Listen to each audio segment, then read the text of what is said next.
Hi friends, welcome back to my channel Savvy Learner. So last video la nam bookkeeping oda basic நம்ம அதோட points meaning definitions பார்த்தோம். சரி கொஞ்சம் concepts நம்ம பார்த்தோம், அக்கௌண்டிங் கான்செப்ட்ஸோட சில பாயிண்ட் நம்ம பார்த்தோம். ஸோ மீதி இருக்கிற கான்செப்டையும் நம்ம இந்த வீடியோவில் நம்ம டீட்டெயில்டாக பார்க்க போகிறோம். ஸோ நீங்கள் ஒன்று நம்ம சேனல் சப்ஸ்கிரைப் பண்ணிக்கோங்க, பக்கத்தில் இருக்க பெல் ஐக்கானையும் கிளிக் பண்ணுங்கள். அப்போ தான் நான் போடுற வீடியோஸ் நீங்கள் எதுவும் மிஸ் பண்ணாமல் பார்க்கலாம். ஸோ இந்த ரிவிஷன் வீடியோஸ் உங்களுக்கு யூஸ்ஃபுல்லாக இருக்கா இல்லையா அப்படின்றது எனக்கு கமெண்ட் பாக்ஸில் கமெண்ட் பண்ணுங்கள். அப்போ எனக்கு தெரிஞ்சுக்கலாம் நீங்கள் எப்படி உங்களுக்கு இது யூஸ்ஃபுல்லாக இருக்கா இல்லையான்றது. அப்போ தான் அடுத்தடுத்த வீடியோஸ் நான் மேக் பண்ணுறதுக்கு எனக்கு யூஸ்ஃபுல்லாக இருக்கும். ஸோ இப்போ நம்ம பார்த்துட்டு இருக்கிறது ஒவ்வொரு கான்செப்டாக பார்க்குறோம். ஸோ இந்த கான்செப்ட் என்ன அப்படின்னா பீரியாசிட்டி கான்செப்ட். ஸோ இதுவுமே நமக்கு கொஸ்டின் கிடையாது, பட் என்ன அப்படின்றத உங்களுக்கு நான் எக்ஸ்பிளைன் பண்ணுறேன். ஸோ தட் உங்களுக்கு ஷார்ட் நோட்ஸ் நீங்கள் கொஸ்டினில் கேட்டால் உங்களுக்கு ஈஸியாக இருக்கும், எழுத தெரியறதுக்கு.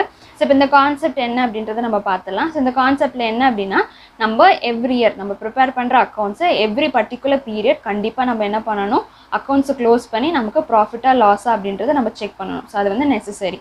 ஏன் அப்படின்னா நம்ம பிஸ்னஸ் அப்படின்றது நம்ம சுற்றி இருக்கிற எக்ஸ்டர்னல் அண்ட் இன்டர்னல் யூசர்ஸ்க்கு நம்ம பிஸ்னஸ் என்ன பொசிஷனில் இருக்கிறது, எப்படி நம்ம பெர்ஃபார்ம் பண்ணுறோம் அப்படின்றது எவ்ரி 1 year நம்ம சொல்ல வேண்டியது அவசியமானது. ஸோ அதுதான் as a proprietor, investor, creditors, employees and the government are interested in knowing the performance of business unit periodically.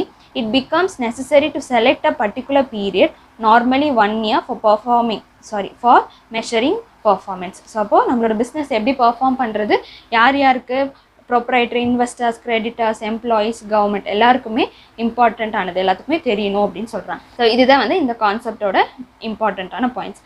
So மீதி பாயிண்ட்ஸ் இருக்குது, இதை நீங்கள் பார்த்துக்கோங்க, உங்கள் புக்கில் மார்க் பண்ணிட்டு நீங்கள் அந்த மாதிரி பாயிண்ட்ஸ் படித்தா போதும். நம்ம நெக்ஸ்ட்டு பார்க்க போகிறது இம்பார்ட்டண்ட்டான கான்செப்ட்ஸ். அது என்னென்னு பார்த்துடலாம்.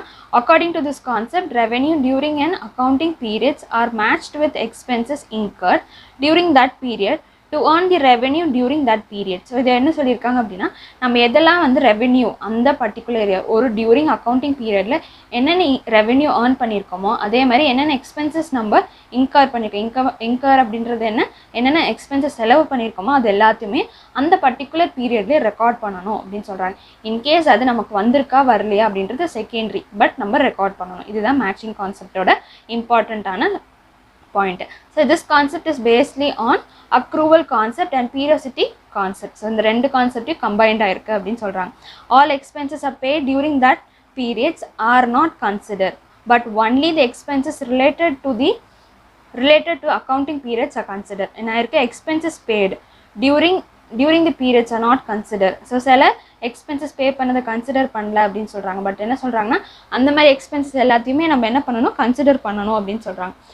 On the basis of this concept, adjustments made for outstanding prepaid expenses, accrued and earned incomes. So இந்த நாலுமே அட்ஜஸ்ட்மெண்ட் மேட் ஆயிருக்கு. எப்போ நம்ம எந்த எக்ஸ்பென்சஸோ இன்கமோ நம்ம சரியாக ரெக்கார்ட் பண்ணல அப்படின்னா இந்த அட்ஜஸ்ட்மெண்ட், அதாவது அவுட்ஸ்டாண்டிங்னு போடுவோம், ப்ரீபெய்டு அப்படின்னு போடுவோம், அக்ரூவல் அன்ஏர்ன்டு ரெவென்யூ அப்படின்னு நம்ம அட்ஜஸ்ட்மெண்ட் கண்டிப்பாக போடணும் அப்படின்றாங்க இதில் மேட்சிங் கான்செப்டில். ஸோ இது மேட்சிங் கான்செப்ட் ரொம்ப இம்பார்ட்டண்ட்டான கான்செப்ட், படிச்சுக்கோங்க நல்லா.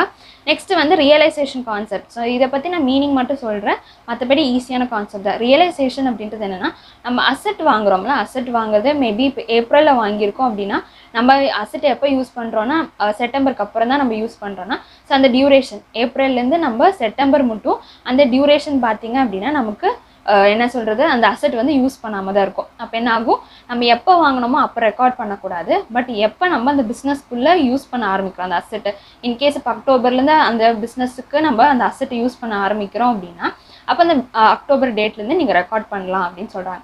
பட் இது ரியலைசேஷன் கான்செப்டில் சொல்கிறாங்க. பட் இதுவே நம்ம காஸ்ட் கான்செப்டில் பார்த்திங்கன்னா நம்ம எப்போ அசெட் வாங்கணும், இப்போ ஃபார் எக்ஸாம்பிள் நான் சொன்ன மாதிரி அசெட் ஏப்ரலில் வாங்கியிருக்கோம் அப்படின்னா ஏப்ரலில் தான் நம்ம ரெக்கார்ட் பண்ணணும் அப்படின்னு சொல்கிறாங்க. பட் ரியலைசேஷன் என்ன சொல்கிறாங்க, எப்போ அசெட்டை பிஸ்னஸ்குள்ளே கொண்டு நீங்கள் யூஸ் பண்ண ஆரம்பிச்சிட்டிங்களோ அப்போ நீங்கள் ரெக்கார்ட் பண்ணால் போதும் அப்படின்னு சொல்கிறாங்க. ஸோ இது ரெண்டுத்துக்குமே கான்செப்ட் கொஞ்சம் டிஃப்ரென்ஸ் வரும். ஸோ அதனால் நல்லா படிச்சுக்கோங்க. Next objective evidence concept. So இதுக்கு நான் மீனிங் சொல்கிறேன். ஆப்ஜெக்டிவ் எவிடன்ஸ் கான்செப்ட் அப்படின்றது என்னென்னா நம்ம பண்ணுற எல்லா டிரான்சாக்ஷனுக்குமே கண்டிப்பாக ஒரு சப்போர்ட்டிவ் எவிடன்ஸ் இருக்கணும். ஃபார் எக்ஸாம்பிள் ஒரு சின்ன பில்லு கூட ஒரு 100 rupeesக்கு நம்ம ஸ்டேஷ்னரியோ இல்லை நம்ம இபி பில் பே பண்ணாலோ கண்டிப்பாக அதுக்கு எவிடன்ஸாக ஒரு பில்ஸ் இருக்கணும் அப்படின்றாங்க. இன்கேஸ் இப்போ நமக்கு நெசசரியாக டியூரிங் அந்த அக்கௌண்டிங் பீரியடில் நமக்கு அது நீட் இல்லாமல் இருக்கலாம். பட் இன்கேஸ் ஃப்யூச்சரில் நமக்கு ரெஃபரன்ஸுக்கோ இல்லை ஏதாவது பில்ஸ் மிஸ் ஆகுதோ இல்லை நம்ம யாராவது வந்து அதை பற்றி டீட்டெயில்டாக கேட்கும்போது நமக்கு எவிடன்ஸ் இருந்துச்சு அப்படின்னா நம்மளால ஈஸியாக ஆன்சர் பண்ண முடியும் அப்படின்னு சொல்கிறாங்க. ஸோ அது இருந்துச்சு அப்படின்னா ஈஸியாக இருக்கும், அக்யூரேட்டாக இருக்கலாம் நம்மளோட அக்கௌண்டிங்க அப்படின்னு சொல்கிறாங்க. ஸோ அதுதான் வந்து ஆப்ஜெக்டிவ் எவிடன்ஸ் கான்செப்ட். ஸோ இந்த ஆப்ஜெக்டிவ் எவிடன்ஸ் கான்செப்ட் உங்களுக்கு புரிஞ்சிருக்கும்ல, நம்ம பண்ணுற எல்லா டிரான்சாக்ஷனுக்குமே கண்டிப்பாக ஒரு பில்ஸ் இருக்கணும் அப்படின்னு சொல்கிறாங்க. நெக்ஸ்ட்டு வந்து அக்ரூவல் கான்செப்ட். ஸோ இதுவுமே வந்து இம்பார்ட்டண்ட்டான கான்செப்ட். நம்ம மேட்சிங் கான்செப்ட் பார்த்தோம்ல, அதே தான் இங்கேயும். ரெண்டுமே பார்த்தீங்கன்னா சிமிலரான கான்செப்ட் தான். மேட்சிங் கான்செப்டில் சொன்னதே தான் இதுலேயும் சொல்லியிருக்காங்க. According to this concept the effect of the transactions are recognised on mercantile basis, that is when they acquire or not when cash is paid or received. So mercantile basis அப்படின்னாலே என்னென்னா credit பேஸில் தான். So நம்ம பண்ணுற எல்லா டிரான்சாக்ஷனுமே credit. So கிரெடிட்னா கடனுக்கு. அப்போது நம்மள்ட்ட பொருள் வாங்கிட்டு போயிடுவாங்க, ஆனால் கேஷ் வந்து நம்மள்ட்ட தரமாட்டாங்க. அப்போ என்ன ஆகுது, நம்ம வந்து ஒன்றும் கேஷ் பே பண்ணியிருக்கவும் மாட்டோம், கேஷ் ரிசீவ் பண்ணியிருக்கவும் மாட்டோம். ஸோ அந்த சிச்சுவேஷன் தான் என்னது mercantile basis அப்படின்னு சொல்கிறாங்க. அப்போது all expenses and revenue related to the accounting period are to be consider in respective of the fact. என்ன இன்ரெஸ்பெக்டிவ், நம்ம என்னென்ன பண்ணணும், எக்ஸ்பென்சஸ் ரெவென்யூ ரெண்டுமே ரெக்கார்ட் பண்ணணும். Irrespective of fact that whether revenues are received cash or not, whether expenses are paid in cash or not. அப்போது ரெண்டு situation, revenue receive பண்ணியிருக்கோமோ இல்லையோ, cash pay பண்ணியிருக்கோமோ இல்லை, அதாவது எக்ஸ்பென்சஸ் பே பண்ணியிருக்கோமோ இல்லையோ, நம்ம கண்டிப்பாக அதை ரெக்கார்ட் பண்ணணும் அப்படின்றாங்க. ஸோ இதுக்கு எக்ஸாம்பிள் பார்த்தீங்கன்னா கிரெடிட் சேல்ஸ் இதுக்கு எக்ஸாம்பிள். நம்ம ஒரு பொருளை கடனுக்கு விற்கும் போது அப்போ அது என்ன ஆகும் அப்படின்னா, அப்போ நம்ம அமௌண்ட் எதுவுமே ரிசீவ் பண்ணியிருக்க மாட்டோம் இம்மீடியட்டாக. ஸோ அதுதான் வந்து இங்கே எக்ஸாம்பிள். ஸோ இது வந்து அக்ரூவல் கான்செப்ட். ஸோ இது இம்பார்ட்டண்ட்டானது, நல்லா புரிஞ்சு படிச்சுக்கோங்க. ஸோ இது மட்டும் நம்ம கான்செப்ட்ஸை நம்ம பார்த்தோம். இனிமேல் பார்க்க போகிறது கன்வென்ஷன்ஸை நம்ம பார்க்க போகிறோம். ஸோ கன்வென்ஷனில் வந்து இம்பார்ட்டண்ட்டானது அடுத்தது பார்த்திங்கன்னா கன்சிஸ்டன்சி. ஸோ கன்சிஸ்டன்சியில் என்னென்னா, in conventions implies that the accounting policy must be followed consistently from one accounting period to another. So சிம்பிளாக ஒரே லைனில் நமக்கு கன்சிஸ்டன்சி பற்றி தெரியணும்னா, நம்ம ஃபாலோ பண்ணுற accounting policy must be follow consistently. ஒரே பாலிசிஸை நம்ம கண்டினியூஸாக நம்ம ஃபாலோ பண்ணணும் அப்படின்றாங்க. எப்போது ஒரு அக்கௌண்டிங் பீரியட் இருந்தால் இன்னொரு அக்கௌண்டிங் பீரியட், ஒரு அக்கௌண்டிங் பீரியடில் என்ன பாலிசி நம்ம ஃபாலோ பண்ணுறோமோ அதே தான் அடுத்த அக்கௌண்டிங் பீரியட்லையும் நம்ம ஃபாலோ பண்ணணும்னு சொல்கிறாங்க. The result of different year will be comparable only when same accounting policies are followed from one year to another year. So எப்போ நமக்கு யூஸ்ஃபுல்லாக இருக்கும், நம்ம 1 year ஃபஸ்ட் இயரோட செகண்ட் இயர் கம்பேர் பண்ணுறதுக்கு ஒரே அக்கௌண்டிங் பாலிசி ஃபாலோ பண்ணால் தான் நமக்கு யூஸ்ஃபுல்லாக இருக்குது. எதுக்கு கம்பேர் பண்ணுறக்கும், அடுத்தது எப்படி வந்து இம்ப்ரூவ் பண்ணணும் அப்படின்றதுக்கு, டிசிஷன் மேக்கிங் எல்லாத்துக்குமே இந்த கன்சிஸ்டண்ட்டான நமக்கு பாலிசிஸ் இருக்கணும் அப்படின்னு சொல்கிறாங்க. ஸோ ஃபார் எக்ஸாம்பிள் ஒரு மிஷினரிக்கு வந்து ஸ்ட்ரெயிட் லைன் மெத்தடே நம்ம யூஸ் பண்ணோம் அப்படின்னா நெக்ஸ்ட் இயருமே நம்ம ஸ்ட்ரெயிட் லைன் மெத்தட் தான் யூஸ் பண்ணணும். ஸோ நெக்ஸ்ட் இயர் வந்து அடுத்தடுத்த மெத்தடுக்கு நம்ம மாற்றக்கூடாது அப்படின்னு சொல்கிறாங்க. ஸோ இதுதான் இந்த கன்வென்ஷன்ஸோட மீனிங்கு. நெக்ஸ்ட் நம்ம பார்க்க போகிறது நெக்ஸ்ட் இம்பார்ட்டண்ட்டானது conventions of full disclosure. So இந்த டிஸ்க்ளோஷரில் பற்றி என்ன கொடுத்துருக்காங்கன்னா, this convention implies that accounts must be prepared honestly, all material information should be disclosed in the accounting statement. So full disclosure அப்படின்னாலே நமக்கு என்ன ஞாபகம் வரும்னா, நம்ம ப்ரிப்பேர் பண்ணுற எல்லா அக்கௌண்ட்ஸுமே ஹானஸ்ட்டாகவும் இருக்கும், எல்லா மெட்டீரியல் இன்ஃபர்மேஷனுமே அதில் இருக்கணும் அப்படின்னு சொல்கிறாங்க. ஏன் இருக்கணும் அப்படின்னா, the disclosure should be full and fair, accurate, so that user of financial statement can make correct assessment about financial position and performance of business unit அப்படின்னு சொல்கிறாங்க. ஏன்னா நம்ம ஆல்ரெடி நம்ம பார்த்தோம் யார் நம்மளோட எக்ஸ்டர்னல் அண்ட் இன்டர்னல் யூசர்ஸ் நம்ம first சாப்டர்லேயே பார்த்தோம்ல. ஸோ அப்போ அந்த இன்டர்னல் எக்ஸ்டர்னல் யூசர்ஸ்க்கு நம்மளோட ஃபினான்ஷியல் ஸ்டேட்மெண்ட் என்ன பொசிஷன் இருக்குது, நம்ம எப்படி பெர்ஃபார்ம் பண்ணுறோம் அப்படின்றது கரெக்டான ட்ரூ அண்ட் ஃபேரான வியூ அவங்களுக்கு கண்டிப்பாக தெரியணும் அப்படின்றாங்க. ஸோ அப்போ அந்த மாதிரி நம்ம கரெக்டாக நம்ம ப்ரூஃப் பண்ணால் தான் நம்மளோட பிஸ்னஸ் நல்லா இருக்குது, நல்ல பொசிஷனில் இருக்கும் அப்படின்றத நம்ம அடுத்தவங்களுக்கு கண்டிப்பாக வந்து ஹானஸ்ட்டாக இருந்தால் தான் நம்மளோட பிஸ்னஸை வந்து அடுத்தடுத்த லெவலுக்கு நம்ம இம்ப்ரூவ் பண்ண முடியும் அப்படின்றாங்க. ஸோ இதில் எதில் சொல்லியிருக்காங்க, கன்வென்ஷன்ஸ் ஆஃப் ஃபுல் டிஸ்க்ளோஷர். என்ன பண்ணணும், அக்கௌண்ட்ஸ் எல்லாத்தையுமே நம்ம ஃபுல்லாக டீட்டெயில்டாக ஹானஸ்ட்டாகவும் ட்ரூ அண்ட் ஃபேராகவும் இருக்கணும் அப்படின்றாங்க.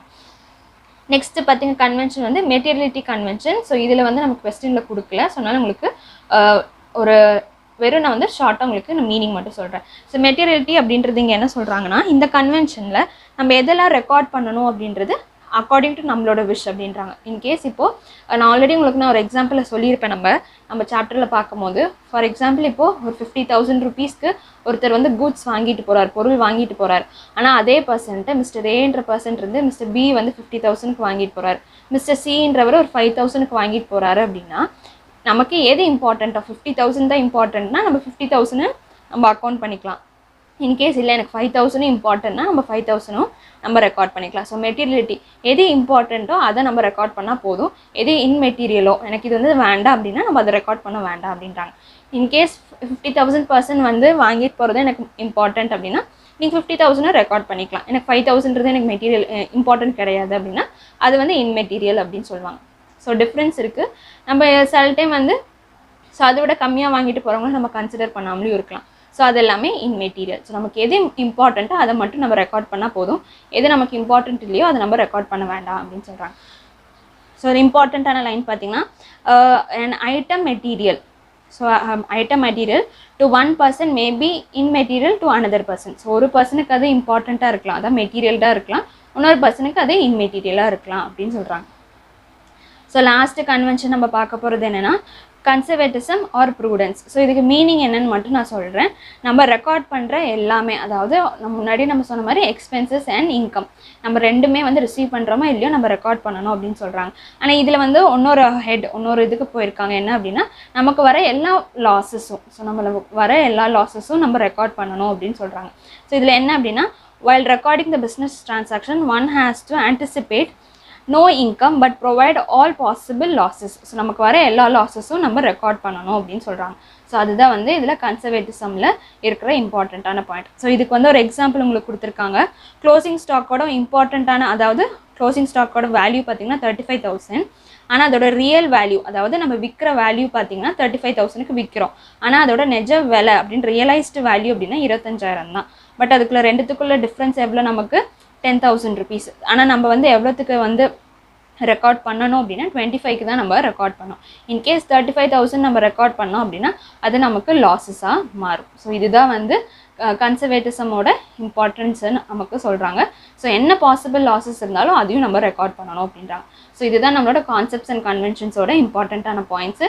நெக்ஸ்ட் வீடியோவில் நம்ம அக்கௌண்டிங் ஸ்டாண்டர்ட்ஸை பற்றி நம்ம டீட்டெயில்டாக பார்க்கலாம். ஸோ இந்த வீடியோ உங்களுக்கு யூஸ்ஃபுல்லாக இருந்துச்சு அப்படின்னா உங்கள் ஃப்ரெண்ட்ஸ் அண்ட் ஃபேமிலிக்கு ஷேர் பண்ணுங்கள். மறக்காமல் வீடியோவை பற்றின ஒப்பீனியன் எனக்கு கமெண்ட் பாக்ஸில் கமெண்ட் பண்ணுங்கள். So stay tune for more videos. Keep வாட்சிங், கீப் லேர்னிங். தேங்க்யூ.